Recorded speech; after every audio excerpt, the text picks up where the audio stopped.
بسم الله الرحمن الرحيم. السلام عليكم ورحمة الله وبركاته. إن الحمد لله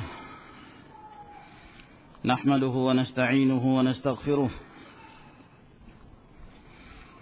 ونعوذ بالله من شرور أنفسنا ومن سيئات أعمالنا. من يهده الله فلا مضل له ومن يضلل فلا هادي له، وأشهد أن لا إله إلا الله وحده لا شريك له، وأشهد أن محمدا عبده ورسوله.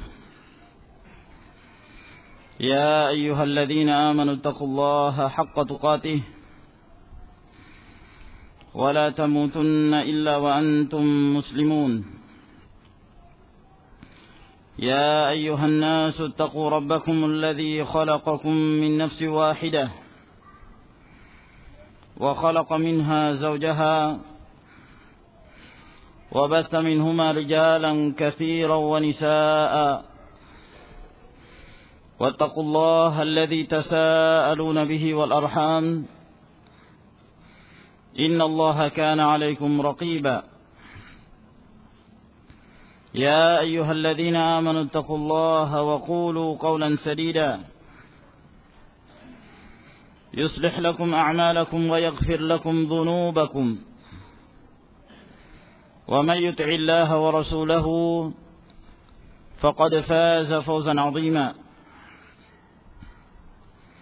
أما بعد، فإن أصدق الحديث كلام الله تعالى، وخير الهدي هدي محمد صلى الله عليه وعلى آله وسلم، وشر الأمور محدثاتها، فإن كل محدثة بدعة، وكل بدعة ضلالة، وكل ضلالة في النار. أيها المسلمون والمسلمات رحمكم الله، alhamdulillah,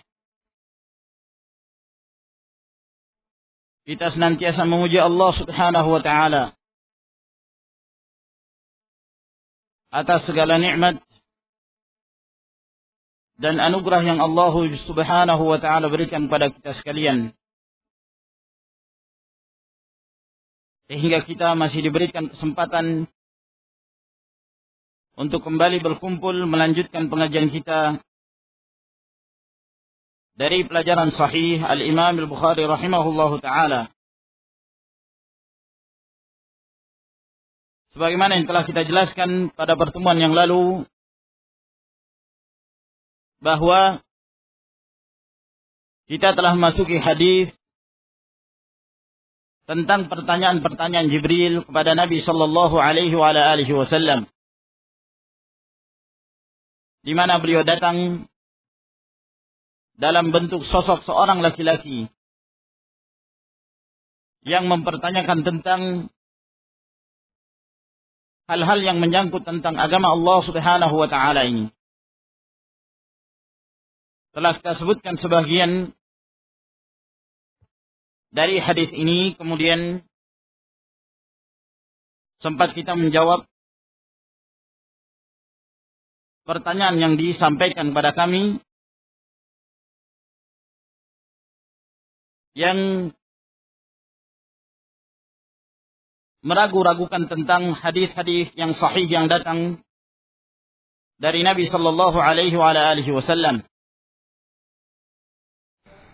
Pada pertemuan yang lalu kita belum sempat menyelesaikan jawaban dari pertanyaan ini, sehingga pada malam hari ini insyaallah taala, sebelum kita melanjutkan pelajaran kita dari Sahih Al-Imam Al-Bukhari rahimahullah,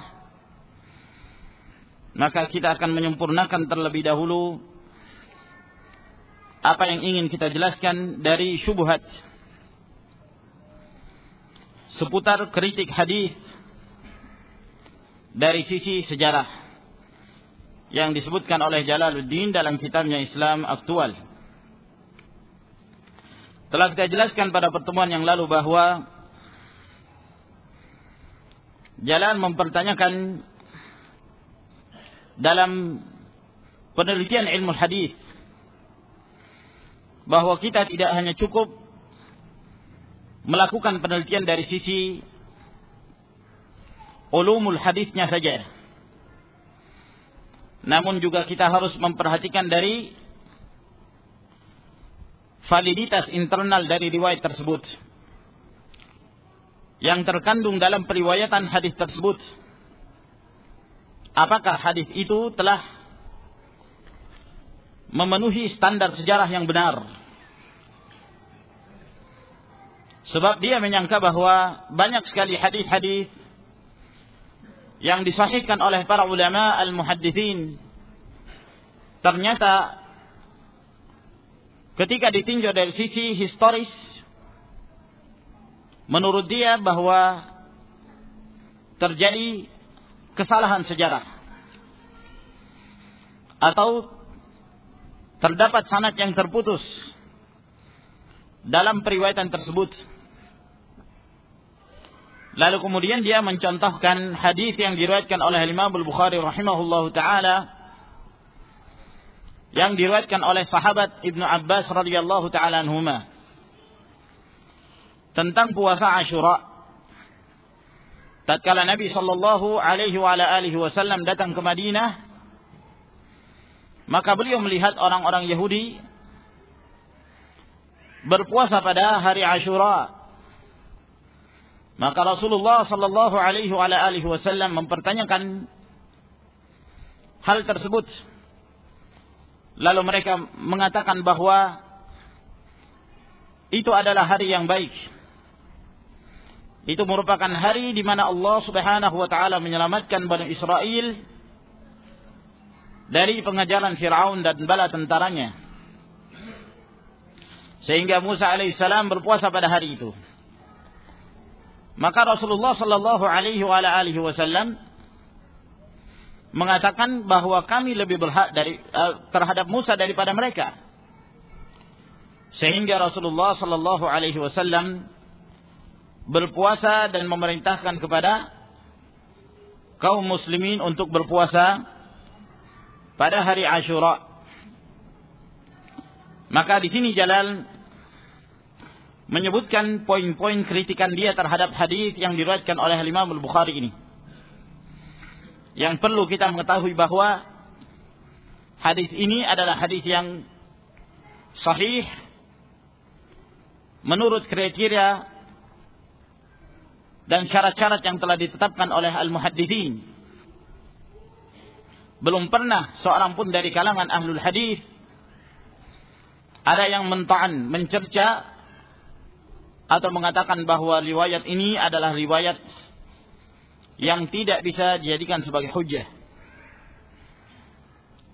Adapun yang disebutkan oleh Jalal bahwa yang pertama, hadis ini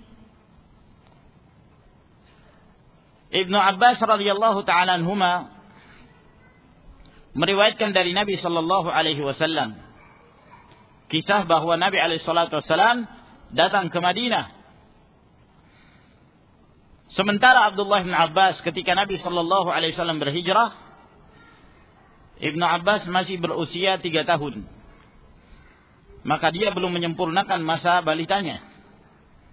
Bagaimana mungkin Ibnu Abbas dapat meriwayatkan hadis tentang datangnya Nabi sallallahu alaihi wasallam ke Madinah, sedangkan dia tidak menyaksikannya. Dia masih berada di Mekah pada saat itu. Dan ini telah kita jawab bahwa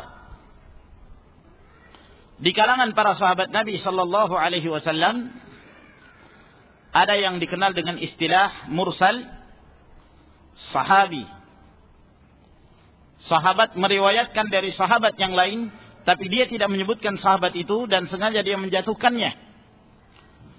Sebab para sahabat mereka tidak pernah berdusta antara sebagian mereka terhadap sebagian yang lain. Mereka adalah orang-orang yang adil dalam meriwayatkan hadis. Oleh karena itu telah terjadi kesepakatan para ulama wa ahli hadis bahwa mursal yang diriwayatkan oleh seorang sahabat tidaklah memudaratkan hadis. Tidaklah menyebabkan kelemahan sebuah hadis. Oleh karena itu Abu Hurairah, beliau meriwayatkan hadis tentang kematian Abu Talib misalnya, bahwa dia mati dalam keadaan kafir. Walaupun Abu Hurairah radhiyallahu taala an tidak menyaksikan kejadian itu, namun beliau mendapatkan pengkhabaran dari para sahabat yang lain, dan mereka tidak pernah saling berdusta. Hal ini yang telah dinyatakan oleh Al-Bara bin Azib radhiyallahu taala anhu, sebagaimana yang disebutkan oleh Al-Khatib Al-Baghdadi dalam kitabnya Al-Kifayah fi ilmi riwayah. Beliau mengatakan, "Laisa kullu haditsin sami'nah 'an Nabi sallallahu alaihi wa alihi wasallam minha ma sami'nahu minhu wa minha ma sami'nahu min ghairihi wa lam yakdzib ba'duna ba'dha." Tidak semua hadis kami dengarkan secara langsung dari lisan Nabi sallallahu alaihi wasallam. Di antara hadis-hadis tersebut ada yang kami dengarkan secara langsung, dan ada pula yang kami dengarkan melalui perantaraan orang lain dari sahabat Nabi. Dan sebagian kami tidak pernah berdusta atas sebahagian yang lain. Maka riwayat Abdullah bin Abbas radhiyallahu taala anhuma tentang kedatangan Nabi sallallahu alaihi wasallam ke Madinah tidak ada problem, walhamdulillah. Ini termasuk di dalam riwayat mursal Abdullah bin Abbas, yang beliau mengambil riwayat tersebut dari sahabat yang lain. Lalu dikatakan di sini bahwa Bukhari menyatakan hadis ini sahih. Ya. Lalu dia mengatakan dari mana Ibnu Abbas mengetahui peristiwa itu? Mungkin dari sahabat Nabi yang lain. Tetapi ia tidak menyebutkan siapa sahabat Nabi itu. Ia menyembunyikan sumber berita, sehingga seakan-akan ia menyaksikan sendiri peristiwa itu. Dalam ilmu hadis, perilaku seperti ini disebut tadlis. Pelakunya disebut mudallis. Apa yang disebutkan oleh Jalal dari kritikannya bahwa Abdullah bin Abbas radhiyallahu taala anhuma sebagai seorang mudallis, ini menunjukkan kejahilan dia terhadap ilmu hadis. Oleh karena itu, sebagaimana yang telah kita jelaskan pada pertemuan yang lalu, bahwa tidak diketahui dari Jalal bahwa dia pernah belajar secara takhassus, memfokuskan diri mendalami ilmu yang disebut dengan ilmu mustalahul hadis. Lalu bagaimana mungkin orang yang tidak memiliki keahlian dalam berbicara sesuatu, lalu dia berbicara seenaknya, lalu dia berbicara seakan-akan dialah ahlinya. Subhanallah. Sebagaimana yang dikatakan oleh pepatah Arab, ma hadza bi'ushiki fadruji. Ini bukan keahlian kamu sehingga engkau masuk berbicara, ikut campur membicarakan dalam ilmu ini. Seharusnya seseorang menyadari, apabila seorang tidak memiliki keahlian dalam satu perkara, jangan dia ikut campur membicarakan perkara tersebut. Apalagi berkenan tentang masalah din, tentang agama Allah subhanahu wa ta'ala. Dia akan tersesat, dan bahkan bukan itu saja, kesesatan itu akan menjangkiti orang lain, menyesatkan dari agama Allah subhanahu wa ta'ala. Oleh karena itu, Allah azza wa jalla menyebutkan orang-orang yang berbicara di atas agama Allah subhanahu wa ta'ala dengan tanpa ilmu, termasuk dosa yang paling besar, bahkan lebih besar daripada dosa syirik. Allah subhanahu wa ta'ala berfirman, "Qul innama harrama rabbiyal fawahisha ma zahara minha wa ma batan wal ithma wal baghi bighairi al-haqq wa an tushriku billahi ma lam yunazzil bihi sultana wa an taqulu 'ala Allahi ma la ta'lamun. Katakanlah, sesungguhnya Rabbku telah mengharamkan perbuatan-perbuatan yang keji, baik yang nampak maupun yang tersembunyi. Perbuatan dosa, perbuatan kezaliman. Dan Allah juga mengharamkan kalian menyekutukan Allah Subhanahu wa taala dalam beribadah kepadanya, sesuatu yang Allah tidak pernah menurunkan kekuasaan padanya. Kemudian setelah itu Allah Subhanahu wa taala menyebutkan dosa yang terakhir, wa an taqulu 'ala Allahi ma la ta'lamun. Kalian berkata-kata atas Allah, atas agama Allah, sesuatu yang kalian tidak memiliki ilmu tentangnya. Di sini para ulama menjelaskan bahwa Allah Azza wa Jalla menyebutkan dosa-dosa di dalam ayat ini mulai dari yang kecil sampai yang paling besar. Maka yang paling besar yang disebutkan oleh Allah Subhanahu wa taala adalah berkata-kata atau berbicara di dalam agama Allah Subhanahu wa taala tanpa disertai dengan ilmu. Ini lebih besar dosanya daripada dosa syirik. Kenapa lebih besar? Sebab orang yang menyekutukan Allah Subhanahu wa taala, dia tidak mencela kecuali dirinya sendiri. Dia yang melakukan, maka dia yang bertanggung jawab dan menanggung dosanya sendirian. Adapun orang yang berbicara tanpa ilmu dalam berbicara tentang agama Allah Subhanahu wa taala, maka dia tidak hanya memudaratkan dirinya, namun dia memudaratkan orang lain. Siapa saja yang tersesat disebabkan karena dia, maka dia akan terus memikul dosa tersebut hingga hari kiamat. Maka dari sisi inilah Allah Azza wa Jalla menyebutkan dosa yang paling besar adalah berbicara di dalam agama Allah Subhanahu wa taala tanpa disertai dengan ilmu. Maka kita kembali kepada pembahasan tentang apa yang disebutkan oleh Jalal dalam masalah tadlis. Jalal tidak mengerti apa yang dimaksud dengan at-tadlis di dalam ilmu mustalahul hadis. Sehingga dengan lantangnya dia dan dengan garangnya dan sangat lancangnya dia menuduh Abdullah ibnu Abbas radhiyallahu taala anhuma sebagai seorang mudallis. Subhanallah. Tuduhan yang sama sekali tidak pernah diucapkan oleh orang-orang yang memberikan pujian kepada Ibnu Abbas. Yang kita mengenal para ulama, para sahabat, bahkan Nabi sallallahu alaihi wasallam mendoakan kebaikan kepada Abdullah bin Abbas radhiyallahu taala anhuma. Ma'asyiral ikhwah rahimakumullah, at-tadlis dalam ilmu mustalahul hadis yang dimaksud adalah seperti yang disebutkan oleh Ibnu Shalah rahimahullahu taala di dalam kitabnya Ulumul Hadis, atau yang lebih masyhur dengan Muqaddimah Ibnu Shalah. Beliau mengatakan bahwa yang dimaksud tadlis adalah ayyarwiya ar-rawi amman asarahu au sami'a minhu ma lam yasma'hu minhu muhiman annahu sami'ahu minhu. Ini yang dimaksud dengan definisi tadlis.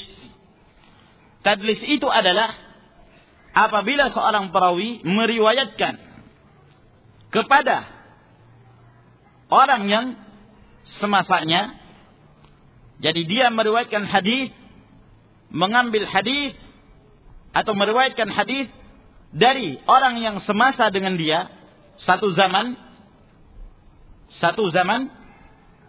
atau orang yang pernah dia mendengarkan hadis dari orang tersebut. Namun pada saat dia meriwayatkan hadis ini, dia meriwayatkan hadis yang dia tidak mendengarkan langsung dari orang tersebut. Dan dia memberikan kesan. Dia mengesankan kepada orang-orang yang mendengarkan bahwa seakan-akan dia mendengarkan hadis itu dari orang yang dia riwayatkan. Ini yang dimaksud dengan at-tadlis. Saya jelaskan sedikit perincian dari masalah ini. Sebagai contoh misal, saya misalnya, saya semasa dengan Asy-Syaikh Muhammad bin Saleh Al-Utsaimin rahimahullahu taala. Saya satu masa dengan dia. Akan tetapi saya tidak pernah bertemu dengan dia. Paham ya? Ini namanya satu zaman. Kalau seorang hidup satu zaman, belum tentu dia pernah bertemu dengan orang itu. Bisa difahami? Nah, ini contoh satu zaman. Contoh yang lain, saya pernah bertemu dengan Asy-Syaikh Muqbil bin Hadi Al-Wadi'i rahimahullahu taala, salah seorang Allamatul Yaman. Saya satu zaman dengan beliau. Bukan itu saja, saya pernah duduk dengan beliau, dan bahkan saya telah mendengarkan secara langsung dari beliau. Ini namanya saya mendengarkan darinya, ya. Saya mendengarkan darinya. Nah, ini jelas ya.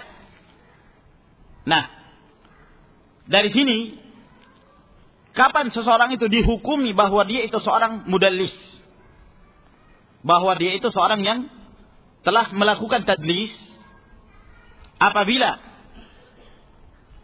saya memberitakan dari Asy-Syaikh Muqbil, saya memberitakan dari Asy-Syaikh Muqbil rahimahullah ta'ala kepada antum sekalian sesuatu yang saya tidak mendengarkan langsung dari Syekh Muqbil, tapi saya mendengarkan melalui perantaran muridnya yang lain. Melalui perantaran muridnya yang lain. Ya. Sementara antum sudah mengetahui bahwa ana atau saya pernah mendengarkan dari Syekh Muqbil.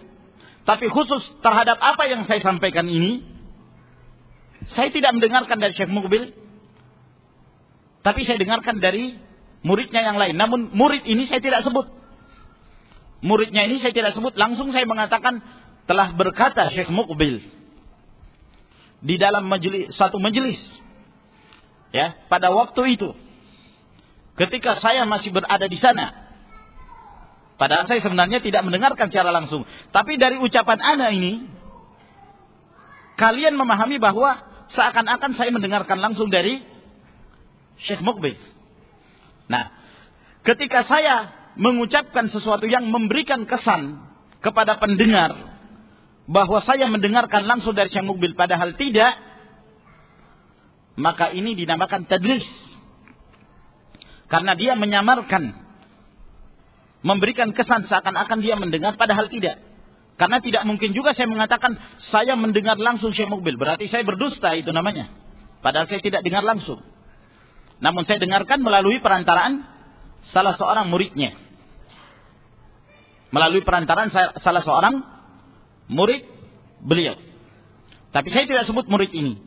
Langsung saya mengatakan dalam satu majelisnya Syekh Muqbil pernah mengatakan, pada waktu itu saya masih di Yaman misalnya. Nah, antum yang mendengar menyangka bahwa saya mendengarkan langsung, maka di sini saya dihukumi sebagai seorang mudallis. Sebagai seorang mudallis. Karena apa? Saya mengesankan kepada pendengar. Saya mengesankan kepada pendengar.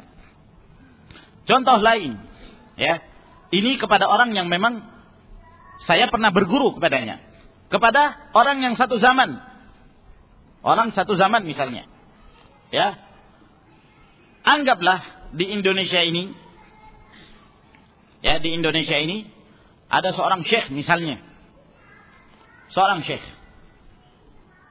saya satu negeri dengan dia, sama-sama orang Indonesia, tapi saya tidak pernah bertemu dengan dia.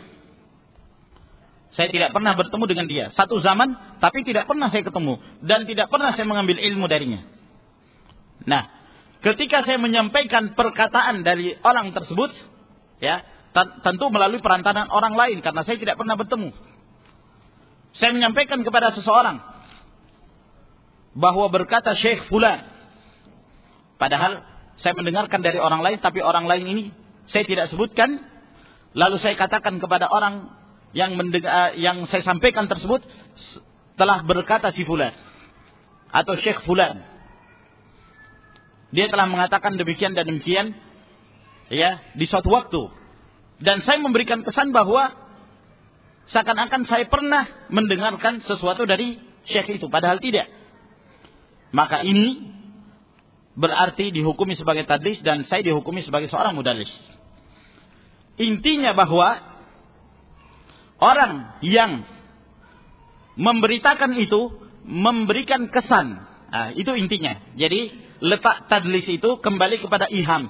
Ketika dia mengesankan kepada si pendengar bahwa dia mendengarkan hadis secara langsung dari orang tersebut padahal dia tidak mendengarnya secara langsung, maka dia dihukumi sebagai mudallis. Ya, selama dia mengesankan.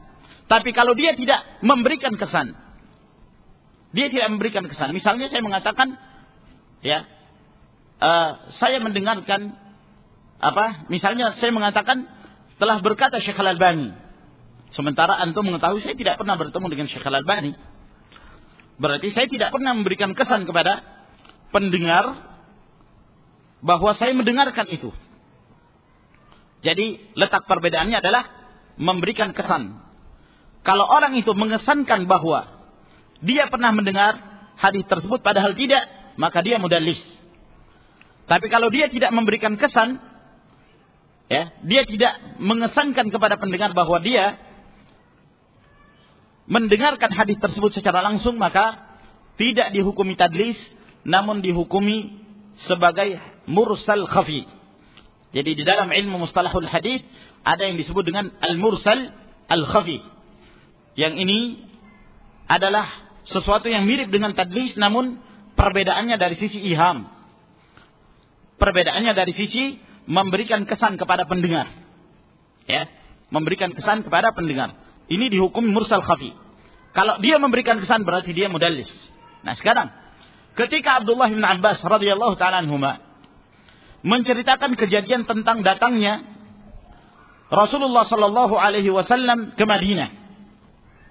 Sementara dalam sejarah kita semua mengetahui, atau para ahli sejarah mengetahui, bahwa Ibnu Abbas pada waktu hijrahnya Nabi sallallahu alaihi wasallam ke Madinah, beliau masih berumur 3 tahun. Apakah ini memberikan kesan bahwa beliau mendengarkan langsung? Jawab, tentu tidak. Orang semua mengetahui Ibnu Abbas masih kecil pada saat itu. Dan Jalal juga tahu bahwa Ibnu Abbas masih kecil pada saat itu. Beliau tidak memberikan kesan bahwa beliau mendengarkan langsung dari Rasulullah sallallahu alaihi wasallam. Lalu bagaimana dihukumi tadlis? Ya, tidak mungkin dihukumi sebagai mudallis. Tidak seperti yang disebutkan oleh Jalal ini, yang menunjukkan bahwa benar-benar dia tidak mengerti, ya, hal-hal yang perlu dibahas secara teliti dalam pembahasan ilmu mustalahul hadis. Ya, mungkin secara seorang kalau memang tidak belajar, mungkin dia hanya membaca dari sebuah buku lalu tidak belajar dari ilmu mustalah hadis dari seorang guru yang mutqin, maka seperti inilah keadaannya. Sekedar dia membaca lalu dia memahami sendiri. Padahal di sana ada 2 istilah yang berbeda antara tadlis dengan mursal khafi. Al-mursal al-khafi ini punya pengertian tersendiri, yang intinya bahwa dia tidak memberikan kesan bahwa dia mendengarkan langsung dari gurunya tersebut. Maka ini ma'asyiral ikhwah rahimakumullah, penjelasan bahwa Abdullah bin Abbas radhiyallahu ta'ala anhuma tidak pernah bertadlis. Kalaulah Ibnu Abbas mentadlis hadis, tidak akan tersamarkan oleh para ulama terdahulu. Sudah akan muncul di zamannya atau di zaman setelahnya yang akan menuduh Abdullah bin Abbas radhiyallahu ta'ala anhuma sebagai seorang mudallis. Dan hingga saat ini tidak seorang pun dari kalangan muhadditsin, yang ada dari kalangan orang-orang bodoh seperti Jalal dan yang semisalnya, yang sangat mudah melemparkan tuduhan kepada sahabat yang mulia Abdullah bin Abbas radhiyallahu ta'ala anhuma. Kemudian kritikan dia yang kedua, dia mengatakan bandingkanlah riwayat ini dengan riwayat-riwayat yang lain dari Ibnu Abbas. Menurut Muslim, Nabi diriwayatkan bermaksud puasa pada hari Asyura, tetapi tidak kesampaian. Beliau keburu meninggal dunia. Masih menurut Muslim, maksudnya dalam sahihnya, Dan juga dari Ibnu Abbas, Nabi sallallahu alaihi wasallam sempat melakukannya setahun sebelum beliau wafat. Bila kita bandingkan riwayat Ibnu Abbas ini dengan riwayat-riwayat dari sahabat-sahabat Nabi sallallahu alaihi wasallam yang lain, kita akan menemukan lebih banyak lagi pertentangan. Menurut Siti Aisyah, Nabi sudah melakukan puasa Asyura sejak zaman jahiliyah. Nabi meninggalkan puasa Asyura setelah turun perintah puasa Ramadan. Ini disebutkan dalam Sahihul Bukhari. Menurut Muawiyah, Nabi sallallahu alaihi wasallam memerintahkan puasa Asyura pada waktu haji wada' dalam Sahihul Bukhari. Apa yang disebutkan oleh Jalal bahwa telah terjadi pertentangan dari riwayat-riwayat tersebut adalah tidak benar. Tidak benar yang demikian. Sebab hadis-hadis yang disebutkan baik dalam Bukhari dan Muslim memungkinkan untuk dijamak dan dikumpulkan. Ya, dibawa masing-masing dari riwayat tersebut kepada maknanya yang benar, tidak kepada pemahaman yang salah seperti yang difahami oleh Jalal ini. Nah, ma'asyiral ikhwah rahimakumullah, ada yang dia sebutkan di sini bahwa Rasulullah sallallahu alaihi wasallam pernah ingin berpuasa pada hari Asyura namun tidak kesampaian. Beliau keburu meninggal dunia. Ini terjadi kesalahpahaman dari Jalal. Tidak mengerti tentang masalah Asyura, bahwa memang terjadi khilaf di kalangan para ulama tentang hari Asyura itu. Apa yang dimaksud Asyura? Apakah pada tanggal 10 Muharram atau pada tanggal 9-nya? Karena ada sebagian pendapat yang mengatakan bahwa yang dimaksud Asyura itu adalah tanggal 9 Muharram, bukan pada tanggal 10. Ya, walaupun mayoritas para ulama menetapkan bahwa Asyura itu yang dimaksud adalah pada tanggal 10 Muharram. Dan ini yang rajih, yang dikuatkan oleh para ulama, di antaranya Al-Hafidh Ibnu Hajar rahimahullahu taala. Kita tidak ingin menjelaskan secara panjang lebar perbedaan-perbedaan riwayat ini. Yang kesimpulannya bahwa hadis-hadis ini sama sekali tidak terjadi pertentangan. Namun yang terjadi adalah kesalahpahaman dari Jalal dalam menempatkan hadis-hadis tersebut. Adapun hadis Ibnu Abbas yang disebutkan dalam Sahih Al-Imam Muslim rahimahullahu taala, ini menjelaskan tentang puasa Tasu'a pada tanggal 9 Muharram. Ya, Rasulullah sallallahu alaihi wasallam beliau mengatakan, "Lain baqitu ila qabil la sumtu at-tasi'." Apabila Allah Subhanahu wa taala masih memanjangkan umurku untuk hidup di tahun depan, maka aku akan berpuasa pada tanggal 9. Ini yang beliau katakan. Aku akan berpuasa pada tanggal 9 Muharram. Ternyata belum sempat mendapati tahun yang berikutnya, Allah Subhanahu wa taala telah mewafatkan beliau sallallahu alaihi wa ala alihi wasallam. Ini berkenaan tentang tanggal 9 Muharram, bukan pada hari Asyura. Ya, bukan pada hari Asyura sebagaimana yang disangka oleh Jalal. Nah, namun yang dimaksud adalah tanggal 9. Ya, tanggal 9. Adapun tanggal 10 Muharram yaitu hari Asyura, ini telah dilakukan oleh Rasul sallallahu alaihi wasallam dan beliau telah perintahkan kepada kaum muslimin. Bahkan dalam riwayat Al-Imam Al-Bukhari rahimahullahu taala, demikian pula dalam riwayat Imam Muslim, hadis-hadis secara zahir menunjukkan bahwa Rasulullah sallallahu alaihi wasallam mewajibkan kepada kaum muslimin berpuasa pada hari Asyura sebelum diwajibkannya puasa bulan Ramadan. Sebab berpuasa pada bulan Ramadan diwajibkan pada tahun kedua Hijriyah. Diwajibkan pada tahun kedua setelah hijrahnya Nabi sallallahu alaihi wasallam ke Madinah. Sementara puasa Asyura beliau wajibkan kepada umatnya pada saat beliau awal datang ke sana, ya. Maka ini menunjukkan bahwa kaum muslimin sempat melakukan perintah tersebut satu kali. Kemudian setelah itu dihapuskan hukum wajibnya berpuasa Asyura, sehingga terjadi perubahan hukum menjadi sunnah setelah diwajibkannya berpuasa pada bulan Ramadan. Sehingga tidak terjadi pertentangan seperti yang disebutkan. Lalu dia menyebutkan yang ketiga, Nabi menemukan orang Yahudi berpuasa Asyura ketika beliau tiba di Madinah. Semua ahli sejarah sepakat Nabi tiba di Madinah pada bulan Rabi'unil Awal. Bagaimana mungkin orang berpuasa 10 Muharram pada tanggal 12 Rabi' al-Awwal. Mungkinkah orang salat Jumat pada hari Senin? Ini subhanallah. Ya, saya tidak mengerti apakah orang ini memahami bahasa Arab dengan baik sehingga sangat berani dalam mengkritik kata-kata yang terdapat di dalam sebuah hadis. Ya, kalau di dalam bahasa Indonesia saja, ya. Kalau misalnya saya mengatakan, ya, saya datang ke Yaman, lalu kemudian saya mendapati orang-orang berpuasa, ya, sunnah pada saat bulan Syawal. Pada saat bulan Syawal, maka aku pun ikut berpuasa pada bulan tersebut. Apakah menunjukkan ketika saya menyebutkan, ketika saya datang ke sana, lalu saya mendapati saudara-saudara kita berpuasa pada bulan Syawal, apakah menunjukkan bahwa kita harus berpuasa tepat pada saat, yakni ketika datang tepat pada saat itu juga? Nah, atau yang dimaksudkan datang belum tentu bertepatan pada bulan Syawal, namun ada jarak. Nah, mungkin saya datang pada bulan Sya'ban, kemudian saya menceritakan bahwa ketika saya mendapati para ikhwan di sana berpuasa di bulan Syawal, nah, datang saya pada bulan Sya'ban.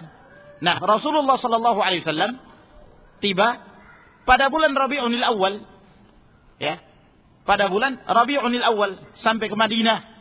Lalu kemudian beliau ketika pada tanggal 10 Muharram baru beliau mendapati orang-orang Yahud mereka dalam keadaan berpuasa di bulan Muharram. Maka beliau pun bertanya, mengapa mereka berpuasa pada bulan Muharram, yakni pada hari Asyura? Maka beliau pun mendapatkan jawaban dari orang-orang Yahudi. Sehingga tidak ada pertentangan dari apa yang disebutkan sebagaimana dijelaskan oleh Al-Hafidh Ibnu Hajar dalam Fathul Bari. Yang keempat, dia mengatakan Nabi sallallahu alaihi wasallam diriwayatkan meniru tradisi Yahudi untuk melakukan puasa Asyura. Bukankah Nabi sallallahu alaihi wasallam berulang-ulang mengingatkan umatnya untuk tidak meniru tradisi Yahudi dan Nasara? Bedakan dirimu dari orang Yahudi, kata Rasulullah sallallahu alaihi wasallam.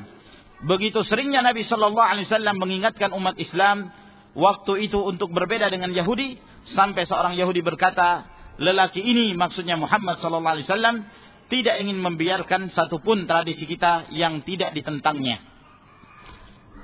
Lihat Sirah Al-Halabiyah. Apa yang disebutkan oleh Jalal di sini sebagiannya betul, bahwa Rasulullah sallallahu alaihi wasallam selalu menganjurkan kepada umatnya untuk menyelisihi perbuatan orang-orang Yahudi, untuk menyelisihi perbuatan orang-orang Yahudi.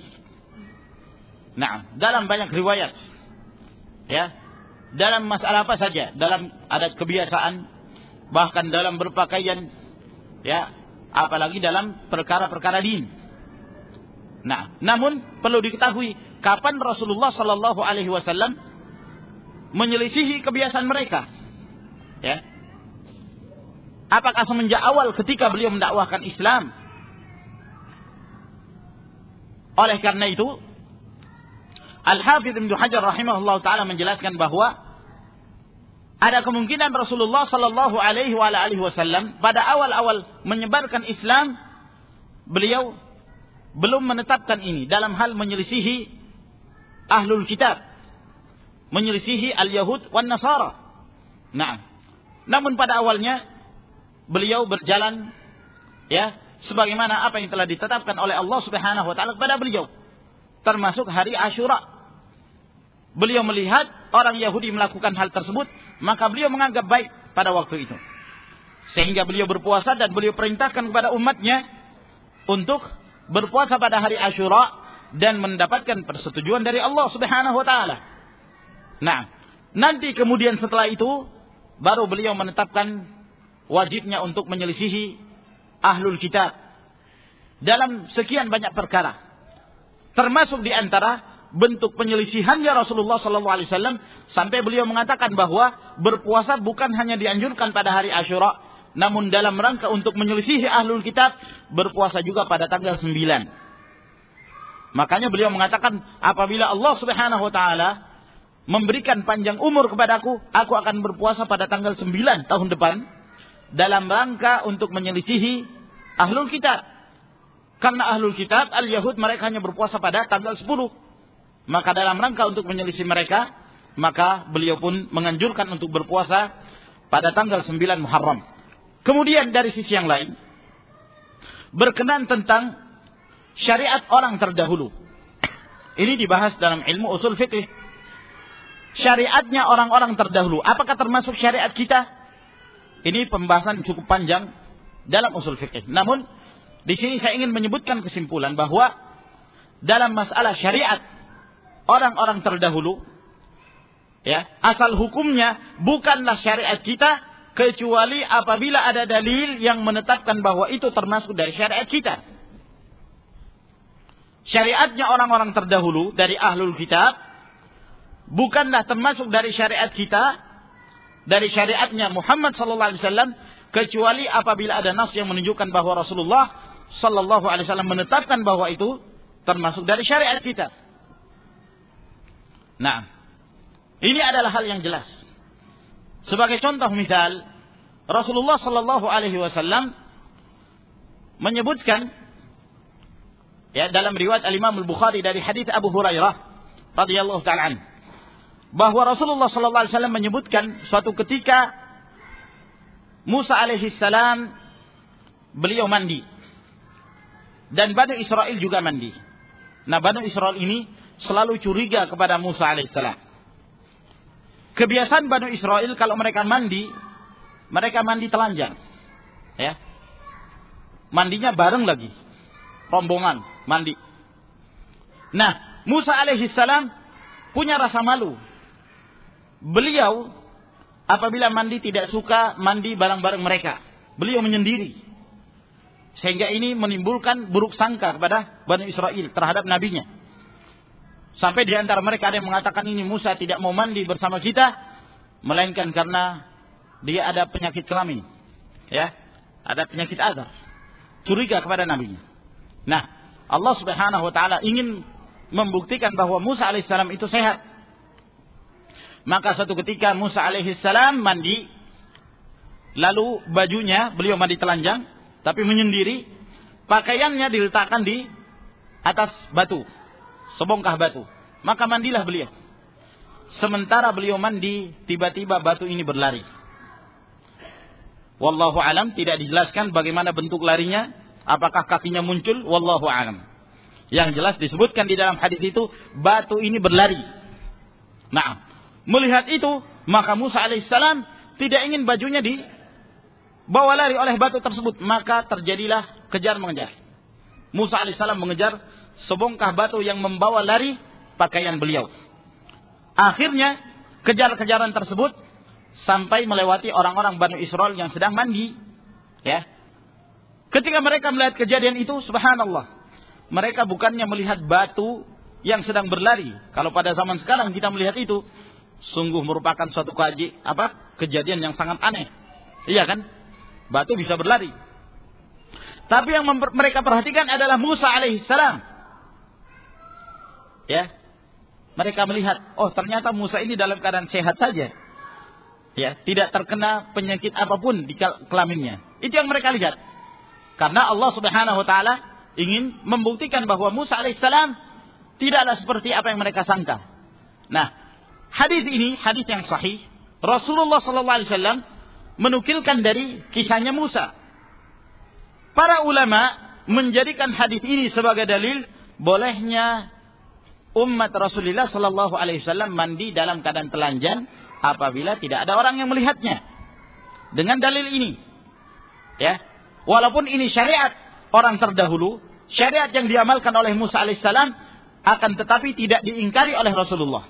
Apa yang dinukilkan oleh Nabi Shallallahu Alaihi Wasallam dari syariat orang terdahulu, lalu beliau tidak mengingkarinya, menunjukkan bahwa itu termasuk dari syariat kita.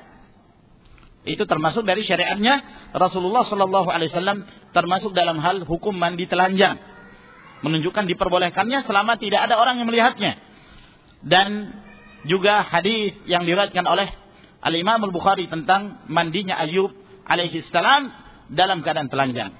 Walhasil dari sini menunjukkan bahwa apa yang terdapat pada syariat terdahulu. Kalau ditetapkan dalam syariat kita, maka tidak ada jalan lain kecuali kita juga mengatakan bahwa amalan tersebut disyariatkan.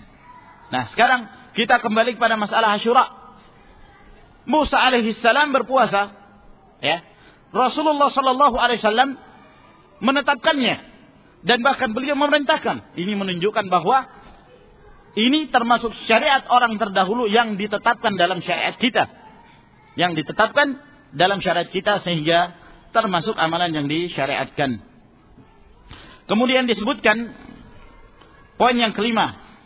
Dia mengatakan bila kita mempelajari ilmu perbandingan agama, kita tidak akan menemukan tradisi puasa Asyura pada agama Yahudi. Puasa Asyura hanya dikenal oleh sebagian umat Islam berdasarkan riwayat yang otentitas dan validitasnya kita ragukan itu. Subhanallah. Jadi dia ingin meragukan hadis yang diriwayatkan oleh Imam Bukhari dengan alasan bahwa kita tidak menemukan tradisi puasa Asyura pada agama Yahudi. Agama Yahudi kapan? Yang sekarang atau yang di zaman Rasul sallallahu alaihi wasallam? Tentu yang dimaksud oleh si Jalal ini adalah apa yang dia ketahui, apa yang dia saksikan, apa yang dia baca dalam ilmu perbandingan agama. Padahal kita mengetahui, ya, bahwa orang-orang Yahudi, demikian pula orang-orang Nasara, mereka adalah orang-orang yang paling lancang dalam mengubah-ubah kitab Allah Subhanahu wa taala. Sifat-sifat Rasulullah sallallahu alaihi wasallam saja itu mereka berani menghapus di dalam kitab Taurat. Apalagi kalau hanya puasa Asyura saja. Ya. Wajar kalau mungkin sekarang mereka tidak berpuasa, lalu mereka mengingkari bahwa tidak ada sejarah kami melakukan puasa pada tanggal 10 Muharram itu. Ya mungkin sekarang ditetapkan dalam Sahih Bukhari ada. Yang mana yang harus kita percaya?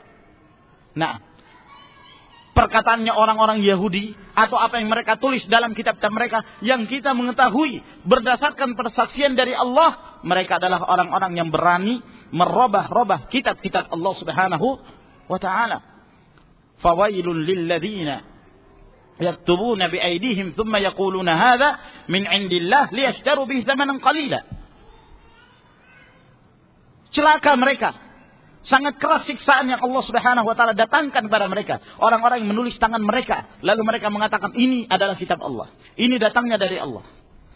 Dalam riwayat Al-Imam Al-Bukhari juga disebutkan bahwa suatu ketika rombongan orang-orang Yahudi ini membawa dua orang, laki-laki dan perempuan. Mereka dari kalangan Yahudi. Mereka datang kepada Rasul sallallahu alaihi wasallam mengadukan tentang perihal dua orang ini yang melakukan perzinahan. Bahwa dua orang ini telah melakukan perbuatan zina. Lalu kemudian Rasulullah sallallahu alaihi wasallam biasanya kalau yang datang itu dari ahlul kitab, beliau menghukumi berdasarkan apa yang terdapat dalam kitab mereka. Lalu Rasulullah sallallahu alaihi wasallam mengatakan, ya, apa yang terdapat dalam kitab kalian tentang hukumnya orang melakukan perbuatan zina? Maka mereka mengatakan, oh, kalau dalam kitab kami itu orang melakukan perbuatan zina itu wajahnya dilumuri arang, ya, dihitami tubuhnya, lalu kemudian dicela-cela, ya, dicaci maki, dihinakan. Nah, lalu pada saat itu ada Abdullah bin Salam yang memang mengetahui isi dari kitab Taurat, yang telah menjadi seorang muslim dan jadi sahabat Nabi sallallahu alaihi wasallam. Dia mengatakan, kalian berdusta. Di dalam kitab Taurat itu ada hukum rajam. Kata mereka, tidak ada, enggak ada hukum rajam. Buktikan, datangkan kitab Taurat. Maka didatangkanlah kitab Taurat pada saat itu, lalu kemudian mereka membaca kitab Taurat. Rasulullah perintahkan baca tentang masalah hukum orang berzina. Maka dibaca kitab Taurat itu. Ketika orang Yahudi ini dibaca terus, dibaca. Ketika sampai kepada permasalahan rajam, itu ditutup sama tangannya. Ditutupi dengan tangannya, lalu kemudian dilewati pembahasan tersebut. Kata Abdullah bin Salam, angkat tanganmu itu, angkat. Angkat tanganmu. Ya, itu pembahasannya. Ketika diangkat, ternyata itu adalah hukum rajam. Terdapat dalam kitab Taurat. Maka Rasulullah sallallahu alaihi wasallam pun menegakkan hukum rajam kepada dua orang yang telah melakukan perbuatan zina tersebut. Ini menunjukkan bahwa kebiasaan orang-orang Yahudi adalah berdusta. Lalu bagaimana mungkin kita percaya kepada apa yang mereka tulis, lalu dijadikan sebagai ilmu perbandingan agama, lalu kemudian kita melupakan apa yang disebutkan oleh Allah dalam Al-Quran Karim. apa yang disebutkan oleh Nabi sallallahu alaihi wasallam dalam hadis-hadis yang sahih yang tidak diragukan kesahihannya oleh para ulama ahlul hadis. Akan tetapi mereka ma'asyiral ikhwah rahimakumullah memang inginnya untuk meragu-ragukan hadis-hadis Nabi sallallahu alaihi wasallam. Mereka adalah orang-orang yang memiliki penyakit dalam hati mereka. Allahul musta'an. Lalu kemudian setelah itu dia memberikan kesimpulan bahwa puasa Asyura ini hanya rekayasa politik Bani Umayyah. Jadi bukan dari hadis Nabi sallallahu alaihi wasallam, ya. Yazid bin Muawiyah berhasil membantai keluarga Rasulullah sallallahu alaihi wasallam di Karbala pada 10 Muharram. Bagi pengikut keluarga Nabi, hari ini adalah hari duka cita, hari berkabung, bukan hari bersyukur. Bayangkan, coba diputar balikkan sejarah, ya. Lalu dianggap bahwa Yazid bin Muawiyah yang memalsukan dianjurkannya berpuasa pada hari Asyura. Mana dari hadis-hadis itu, dari riwayatnya Yazid bin Muawiyah, ya.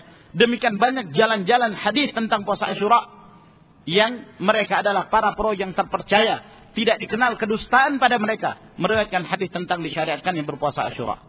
Lalu mereka mengatakan hari ini adalah hari duka cita. Inginnya mereka ini, inginnya si Jalal, bahwa orang itu kalau telah tiba waktu hari Asyura, antum siap-siap masuk ke dapur lalu mengambil masing-masing pisau. Setelah itu antum keluar di lapangan atau di jalan-jalan sambil memukul-mukul atau menusuk-nusuk tubuh ataukah mengiris-iris bagian kepala sampai darah keluar yang banyak, seperti yang dilakukan di Iran. Mereka orang-orang yang menyiksa diri mereka, ada yang dengan rantai dipukulkan di bagian punggungnya, ya, lalu dianggap ini ibadah. Semakin banyak darah yang keluar, maka semakin besar pahalanya di sisi Allah Subhanahu wa taala menurut anggapan mereka. Apakah itu dari agama? Lalu mana hadis yang kalian maksudkan? Hadis yang menjelaskan tentang ta'dzibun nafs, menyiksa diri sendiri pada hari Asyura itu. Tidak ada sama sekali. Namun ini adalah merupakan bid'ah dan ratapan yang mereka lakukan yang diharamkan oleh Allah Subhanahu wa taala dan Rasulnya. Nabi sallallahu alaihi wasallam dalam riwayat Al-Imam Muslim dari hadis Abu Hurairah, beliau bersabda, "Itsnatani fi ummati huma bihim kufrun, at-ta'nu fil ansab wan niyahatu 'alal mayyit." Ada dua perkara yang merupakan kekufuran di kalangan umat ini. Yang pertama adalah mencela nasab keturunan. Kemudian yang kedua adalah meratapi atas kematian si mayit, seperti mereka meratapi kematian Al-Husain radhiyallahu taala anhu. Saya kira sampai di sini ikhwan. Sayang sekali waktu sehingga kita tidak melanjutkan pelajaran kita dari Sahih Al-Imam Al-Bukhari rahimahullah taala, karena saya melihat pentingnya masalah ini untuk memahamkan pada para ikhwah sekalian bahwa di kalangan umat ini benar-benar terjadi syubhat yang menyebar, yang perlu pembenaran dan perlu mengembalikan kepada prinsip-prinsip yang jelas sesuai dengan apa yang telah diajarkan oleh Rasulullah sallallahu alaihi wasallam dan para sahabatnya. Wa akhiru da'wana alhamdulillahi rabbil alamin. Wassalamu alaikum warahmatullahi wabarakatuh. Perlu pembenaran dan perlu mengembalikan kepada prinsip-prinsip yang jelas sesuai dengan apa yang telah diajarkan oleh Rasulullah sallallahu alaihi wasallam dan para sahabatnya. Wa akhiru da'wana alhamdulillahi rabbil alamin. Wassalamu alaikum warahmatullahi wabarakatuh.